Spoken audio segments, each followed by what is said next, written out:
Welcome to my journey through the Bible. This will be applications you can apply to your life and a little more in depth about the chapter. We are in Numbers 15, verses 1 through 41. So I am going to try to make this a little more simple.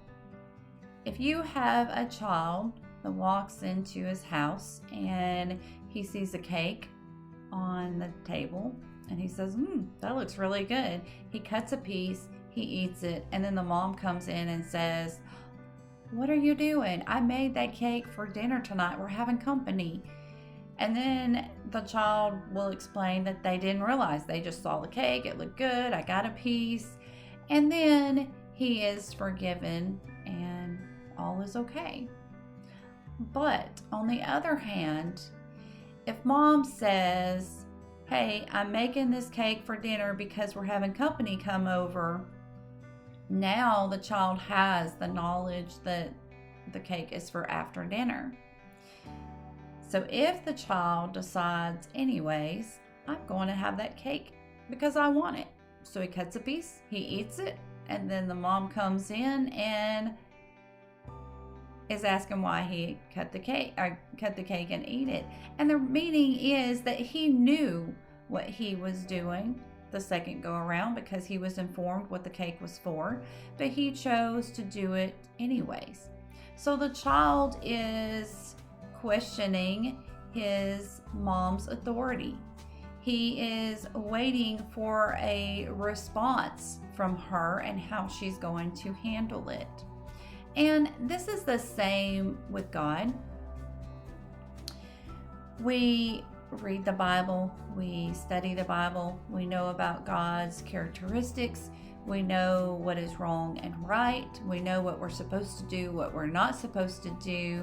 So if we choose to disobey, then we're questioning God's authority and we're challenging him to respond to our actions. So in those cases, we shouldn't really be surprised when we disobey God that we get some kind of a punishment or a repercussion from that. Now, it takes several years of reading the Bible over and over and really trying to understand what all of the Bible really means and what we're trying to learn. And it's an endless battle because it doesn't matter how many times you read the Bible, you're going to learn something new each time because it is the living word. But you get somebody that's reading the Bible and they say, oh, I hate that person. And then that hate builds up. But in their mind, they're saying, I hate that person, but I haven't acted on my hate. I haven't done anything wrong to my neighbor, so therefore I have not broken any commandments. Well, Jesus says, if you have thought it in your heart, then you have sinned. Meaning, a lot of times when we think something in our heart and we hold it there and we think about it and it keeps coming up and coming up, before too long we're going to act on that thought and on that feeling, because the more we think of something that is wrong, the more we'll start to think, well, this is right. I've thought about it. It's been on my heart and it keeps coming back and back and back. So now I need to act on it because I've been thinking about this thing for weeks. And it doesn't necessarily make it right.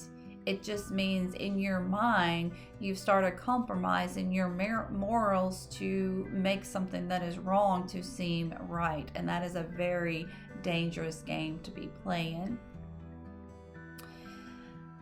But God gives mercy and he gives us grace.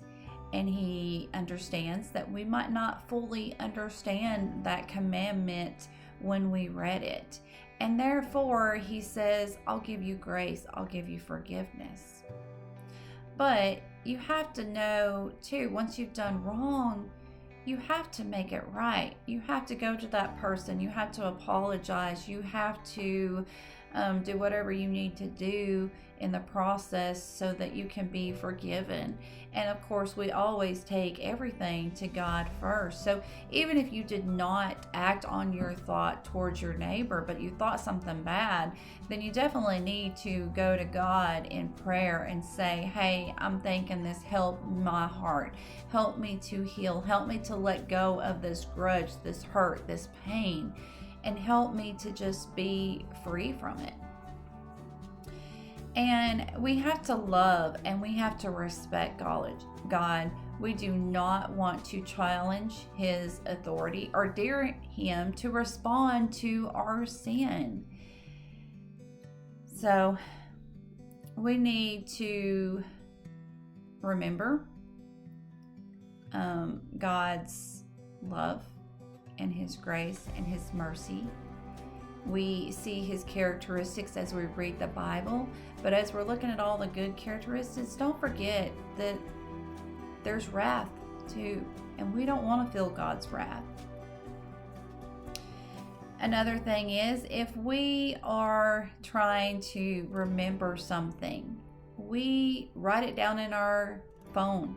We have our alarm go off maybe the day before, several hours before, so that we can make sure that we make that appointment, that schedule that is on our schedule.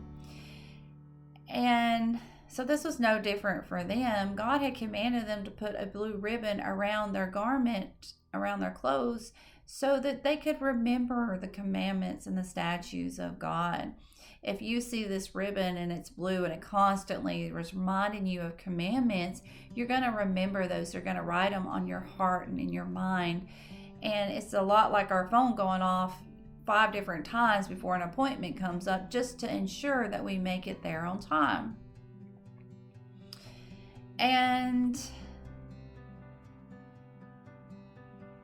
we have to remember that our relationship with God needs to go deeper as we grow in our faith, as we learn, as we open up our mind and our heart, and we're allowing God to work within us and show us things in our lives that we need to change, or some things that are good that we need to focus a little more on. And we have to remember, when relationships come, it's a give and take. But if we are always the one taken, then that's a one-sided relationship, and it's never going to work out. May God be with you in everything and in every way.